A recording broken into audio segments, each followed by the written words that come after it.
Traveler. You've returned. Yep, we're back. Have you seen Kale by any chance? Oh, Kale? Yes. I saw her go into her room just a moment ago. Oh, okay.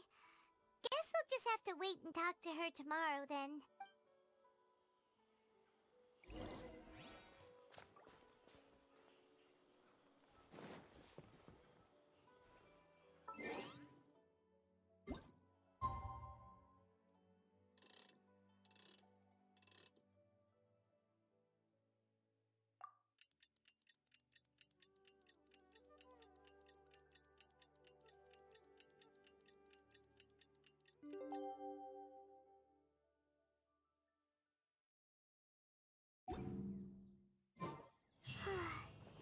Paimon was thinking all night about what happened with Kale, and still can't figure out what the problem might be.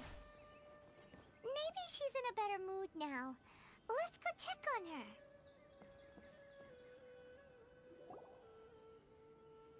Ah, it's you two. I was just about to go look for you. Huh? Tighnari? What are you doing here? Where's Kale? I came to check on Kale's condition. To put it simply, she's not well. You mean she's sick? How could she be... Oh, wait a minute. Could it be because of what Paimon did yesterday? No need to worry. Something as small as you could never harm her. This sickness is something that Kale has been dealing with for some time. Kale has been more excited than usual since you two arrived. A little too much so, to be honest. She hasn't remembered to take care of herself. I suppose it's understandable, though. She hasn't been around anyone she considered a friend for some time now. It must have been refreshing for her to have you two here. So, Tighnari, what's really wrong with Kale? Let's take this conversation elsewhere.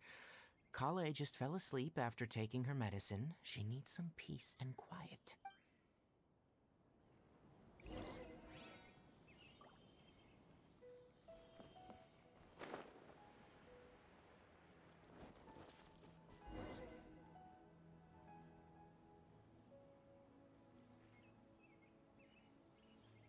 All right, let's continue our conversation here, shall we? To be honest, I hadn't realized you're that honorary knight from Mondstadt until Kale told me just now. I've also heard all about your deeds in Liyue and Inazuma. So just to clarify, what I'm about to tell you about Kale is not because of who you are or your past feats. Instead, I am going to tell you because, well, because Kale asked me to. And honestly speaking, I was against Kale revealing her past to you. But she insisted, saying you two treated her with sincerity and as a friend. So now she wishes to reciprocate the gesture. So, Tighnari, what exactly is wrong with Kale? You said this is something she's been dealing with for some time. Just how serious is it? Right. Ever since she was a child, she's been afflicted with a disease called Elazar. Elazar? Yes. It's a disease unique to the lands of Sumeru. It is characterized by dark and hardened scales that form on the body. At first, the afflicted may only feel mild numbness on affected areas of the skin. However, as the disease progresses, one may begin feeling fatigued and even experience peripheral paresthesia.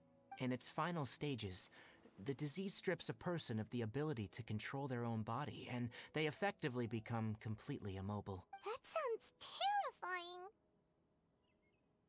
Wait, hold on. So when Kale seemed to be acting a little clumsy earlier, it was because... Correct. That would be the effects of Elazar, which is precisely why I do not want her carrying or holding anything, lest she ends up hurting herself. With appropriate treatment, the disease can be effectively controlled before it progresses to a more serious stage. However, there is unfortunately still no true cure for Elazar. Nevertheless, Kale's mother still hoped that there was something out there. She handed Kale over to an organization known as the Fatui after one of their members lied and said they had a cure. What? The Fatui? Ah, it appears you already are familiar with them. That'll save me some explanation. Anyway, the person who eventually rescued Kale and brought her to me for care said that she had been given to a harbinger known as the Doctor. I have no idea how this doctor managed to do it, but Her case of Elazar was completely stable for all the years that Kale was with them. However, Kale's days with the Fatui were anything but pleasant. Kale is a resilient individual and always tries to appear cheerful, but her experience with the Fatui has left deep scars. Even now, she can still feel deathly afraid of someone touching her.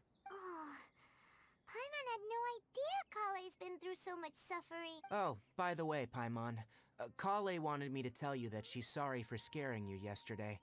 She also wanted both of you to know that she's sorry for hiding her illness. She doesn't need to apologize. None of this is her fault at all. Well said. I hope you'll get a chance to tell her that in person the next time you see her. Kale once thought that it would be impossible for her to have any real friendships. I trust that you two will never let my trainee experience such emotional pain again. Don't worry, Tainari. We'll take good care of her. Well, it's not too serious at this point. She overexerted herself the last couple of days, which is what led her to break down this time. As long as she has taken her medicine and gets plenty of rest, she should get better. Though I must admit that Kale's condition was much more stable when she first arrived here in Gandharvaville. She was interested in the work of the forest rangers the moment she saw us. I could see that she was serious about learning, so I felt compelled to ask her to join us. Her stamina has gotten much worse recently. Though a moderate amount of physical exercise is always necessary, I'm afraid the long-distance patrols are a little too much for her now. Alright, now that I've told you about Kale's past, I think I'll head into the rainforest to find some ingredients needed for her medicine. I'll see you two later. Yeah, we'd like to do something to help Kale too. Alright, but I must warn you two. The rainforest is a dangerous place, especially for someone who's still recovering, like the Traveler. You must follow closely and listen to every instruction. No problemo. Let's go then. We'll be looking for a plant known as the Nilot Pala Lotus. It's often used to help those afflicted with Elazar recover their energy. Hey, Tainari? Where exactly are we going to find this plant? Nilot Pala Lotuses can be found all over the rainforest, but it often grows right here around Gandharvaville. Given the name, it sounds like we should be looking for it in the water.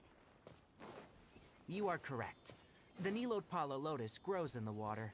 When fully matured, they look like giant blue flowers floating on the water's surface. Quite an attractive species, if you ask me. The large petals are actually the plant's leaves and sepals, which surround a very small flower. You should note that many of the plants found in Sumeru have names that are contrary to their species. Take the Cowpelata, for example. The plant is not a lotus at all, but rather a vine. And then there's the Sumeru rose, which is not a rose, and is completely contrary to its name. Oh, okay then. Note to Paimon, never bring up the topic of flowers with Tainari.